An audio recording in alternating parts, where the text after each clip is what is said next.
Қалайсыңдар накамалар, бүгінгі видеода біз сіздерге 20 патшалық және де қасиетті рыцарлар туралы толықтай айтып беретін боламыз. Ал ендеше не қарап отырмыз? Кетті. Ең алдымен қасиетті рыцарлардан бастасақ, қасиетті рыцарлар Мэриджоадағы ең қауіпті әскери ұйымдардың бірі. Олардың негізгі міндеттері қасиетті жер Мэриджоаны қорғау, және онымен қоса Тенрюбит оларды да қорғау қажет. Қажет болса кез келген патшалыққа да үкім шығарып жазалай алады. Атақты драгонның да өзі қасиетті рыцарлар жайлы да айтқан.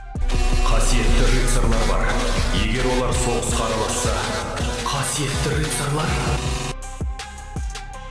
Қасиетті рыцарлардың негізгі мүшелері Фигерланд Гарлинг, Фигерланд Шемрок, Гунко, Шепард Сомерс, Киллинхэм және де бұдан да басқа қасиетті рыцарлар мүшелері бар. Қасиетті рыцарлардың қазіргі мүшесі Фигерланд Шемрок. Шемрок Гарлингтің ұлы, сырт келбеті Шанксқа ұқсайды, бірақ бетінде ерекше тыртығы бар. Суыққанды, өте ақылды қолбасшы. Элбафқа келіп, Локиді өз жағына қарай тартуға тырысқан еді. Локи бас тартқаннан кейін оны өлтіремін деп қорқытты. Қылыш қолданады, бірақ та толыққанды күші әлі ашылған жоқ. Қасиетті рыцарларда бір өте ақылды адамдардың бірі, ол әрине Шепард Сомерс. Шепард Сомерс, сіздер білетін болсаңыздар, Гарлинг шебектен ұтылғаннан кейін қасына Шепард Сомерс пен тағы да өзінің командаластарын шақырған еді. Сол кезде Шепард Сомерс көмекке қарай келеді де шебектің командасының ұтылуына өз үлесін қосқан еді. Шепард Сомерс жайлы сіздер көп нәрсе білмейсіздер. Локи қасиетті рыцарларға қарай қосылмағаннан кейін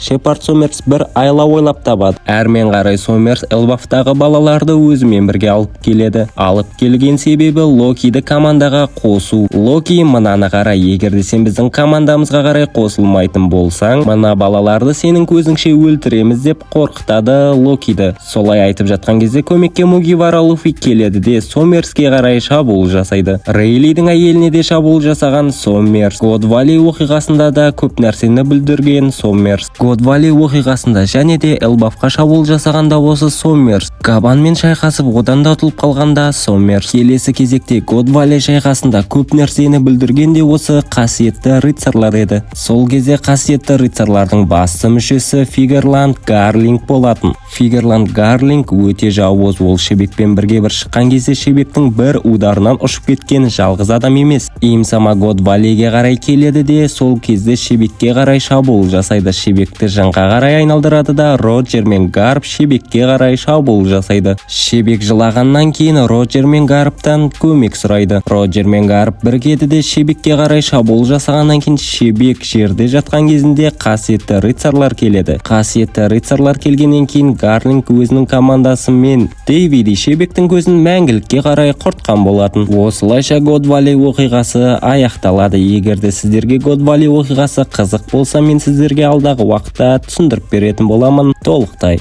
Келесі кезекте Имсама жайлы айта өтсек, Имсама негізінен 20 патшалықтың бірі. Жалғыз тек қана жабық екі мемлекет бар, ол Вано мен Элбаф. Бұл елдер тәуелсіз және де әлемдік үкіметке бағынбайды. One Piece анимесі өте үлкен, және де бұл 170 ел дегеніміз тек қана сан. Мүмкін одан да көптеген елдер бар шығар, кім біледі. Ал енді ең маңызды және де ең қызық тақырыптардың бірі Джойбойдың өлгені шын ба, және де 20 патшалық шын мәнінде болған ба талқылаймыз. 800 жыл бұрынғы 20 патшалықтың халқы қанша болған? 20 патшалықтың әрқайсында 10 мыңдаған, миллиондаған адамға дейін халық болуы мүмкін. Егерде олардың әскерлерін санамаған кезде халқының өзі миллиондаған адамнан тұрады. Дәл қазір біз білетін Тенрюбит олар осы 20 патшалықтың ұрпақтары. Тенрюбит оларды негізінен қазақ тілінде аспан айдаһарлары деп атайды. Себебі бұл адамдар 800 жыл бұрын Джойбоймен шайқасып оны жеңген деген теориялар бар. Аспан айдаһарлары өте тәкаппар және де өзімшіл адамдар. Олар бастарына дуылға киюінің себебі мангада түсіндірілген. Негізгі себептері олар өздерін қарапайым адамдардан әлдеқайда жоғары жаратылыс деп санайды. санайды. Сондықтан төменгі адамдардан демалатын ауамен тыныстағымыз келмейді деп есептейді. Сол үшін арнайы мөлдір көпіршік дулыға киіп жүреді. Бұл оларды сыртқы ауадан оқшаулап тұрады. Мұның барлығы да тәкаппарлық және де өзімшілдік деп білеміз. 8 ғасыр бұрын Джойбойдың заманында ежелгі патшалық өте дамыған әрі қуатты мемлекет болған. Оған қарсы 20 патшалық бірігіп соғысқан. Соғыстың соңында ежелгі патшалық жойылған. Кейін сол 20 патшалық бірігіп қазіргі әлемдік үкіметті құрған. Міне осы себепті де Тенрюбит олар біз қазіргі адамдарды ұнатпаймыз, біз ерекше жаратылыспыз деп санайды.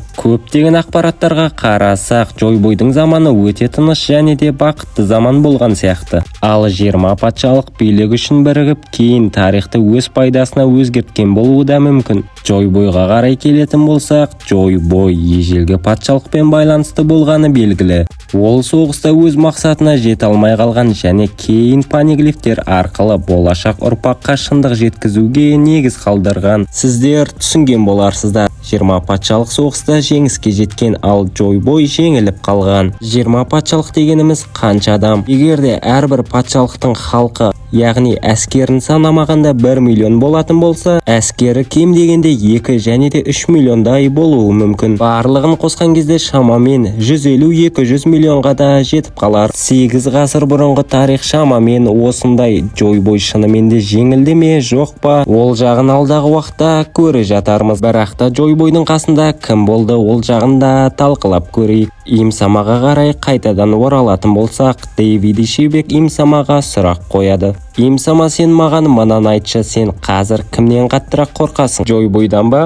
Әлде 8 аяқтыдан қаттырақ қорқасың ба деп сұрақ қояды. Бірақ та Имсама ештеңе де айтпайды да оған шабуыл жасауын тоқтатпайды. Накамалар осылайша видео өз аяғына да жетіп қалды. Келесі видео қандай болсын, өз ойыңызды жаза кетіңіз. Қасиетті рыцарларды жалғастырайық па, әлде Джойбойдың өміріне қысқаша шолу жасайық па? Өз ойыңызды әлбетте комментарияға қарай жазуды ұмытпасаңыз болғаны. Арнаға тіркелгеніңізге рахмет. Сіздермен болған мен Мико Пис. Келесіде кездескенше достар.